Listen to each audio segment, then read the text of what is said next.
Hey, good afternoon, everybody. It is February 16th, 2023, and we are in the Old Testament. We're in the book of Genesis. We're going to read chapter 42 today. Okay, so where are we in this narrative of the life of Joseph? He's become humble. He was called before Pharaoh. He displayed that humility because Pharaoh had a dream, and God gave Joseph the interpretation of the dream, and Joseph gave the interpretation of it to Pharaoh. He didn't add anything to it. He didn't take away from it. He just told him, all right, this is what God says is going to happen. This is what God says you need to do about it.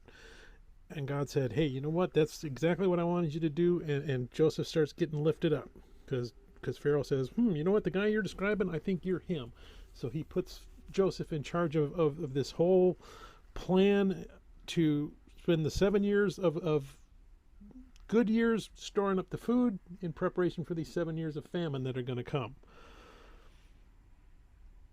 And as we pick up the story here, Joseph is now, we've had the 7 years of plenty. We're now in the famine years. And Joseph is doling out the land. He's doing it fairly. He's trustworthy. He understands what God has put him there to do. And over the course of his duties, he looks up and he says, wait a minute, I think I recognize these guys that are walking up. And he realizes it's his brothers. He talks to him a little bit and he realizes, okay, I know who they are, but they don't know who I am. And he was reminded of that dream he had way back when he was a child. The dream that his brothers were going to bow down to him, that he told him, and he kind of gloated over it, and that ended up with him being sold into the slavery where he is and was, and all of that. So where's God going with all this? Well, now we're going to start seeing some new elements of the relationships that we're supposed to have, and we start seeing forgiveness and restoration.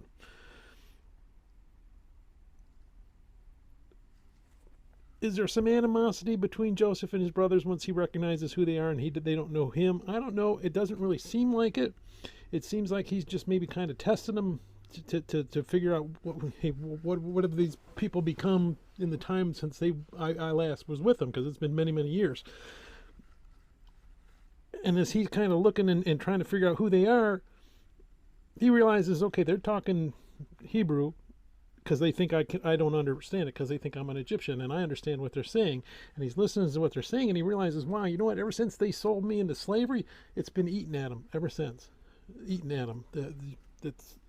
They didn't just sell me and forget about me. They really, truly are beating themselves up over it.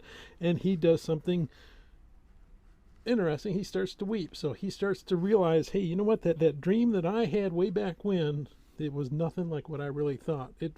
That dream is this moment I'm sitting in right now, that they've come to me, broken people, starving people that need help, and I'm in a position uniquely to help them because that's where God wanted me to be. And he realizes, hey, I got a younger brother that I didn't know about, Benjamin, and my dad's still alive. I need to get them out of Canaan and get them here to Egypt so I can take care of them, because this famine's going to go on for a long time. So he devises a ruse to send them back. We see that Jacob / Israel, he's distraught, okay, because Simeon is kept behind as kind of a hostage. He realizes, okay, I've lost one son, now I got a son hostage. Now you want me to send my youngest son, who's all I really have left, now that Joseph, I think, is dead. You're killing me. And we see Reuben come and say, you know what, I will put my children up there, and it's rejected. Why is it rejected? Well, we saw that Reuben, well, he slept with his father's concubines. He didn't sell Joseph into slavery, but he kind of had this plan. Well, they're going to do it, but I'm going to sneak in and I'm going to save him at the last minute, and then I'll look really good. So he had ulterior motives there. Even though he's the firstborn son, we see that he's kind of slipping in that first sonness, in the heir to the throne of Israel. And that's why he's going to get skipped over eventually. But we're going to read Genesis chapter 42. So let's see what's going on here. When Jacob saw that there was grain in Egypt, Jacob said to his sons, "Why do you look at one another?" And he said, "Indeed, I have heard that there is grain in Egypt. Go down to that place and buy for us there, that we may live and not die."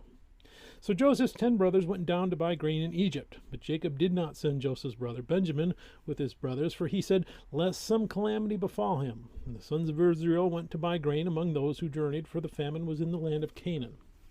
Now Joseph was governor over the land, and it was he who sold to all the people of the land. And Joseph's brothers came and bowed down before him with their faces to the earth.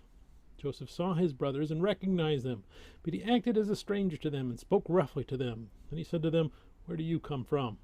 And they said, "From the land of Canaan to buy food." So Joseph recognized his brothers, but they did not recognize him. Then Joseph remembered the dreams which he had dreamed about them, and said to them, "You are spies! You have come to see the nakedness of the land." And they said to him, "No, my lord, but your servants have come to buy food. We are all one man's sons. We are honest men. Your servants are not spies." But he said to them, "No, but you have come to see the nakedness of the land." And they said, "Your servants are 12 brothers, the sons of one man in the land of Canaan. And in fact, the youngest is with our father today, and one is no more." But Joseph said to them, "It is as I speak to you, saying you are spies. In this manner you shall be tested. By the life of Pharaoh you shall not leave this place unless your youngest brother comes here. Send one of you, and let him bring your brother, and you shall be kept in prison, that your words may be tested, to see where there is any truth in you. Or else, by the life of Pharaoh, surely you are spies." So he put them all together in prison 3 days. Then Joseph said to them the 3rd day, "Do this and live, for I fear God. If you are honest men, let one of your brothers be confined to your prison house. But you go and carry grain for the famine of your houses, and bring your youngest brother to me. So your words will be verified, and you shall not die."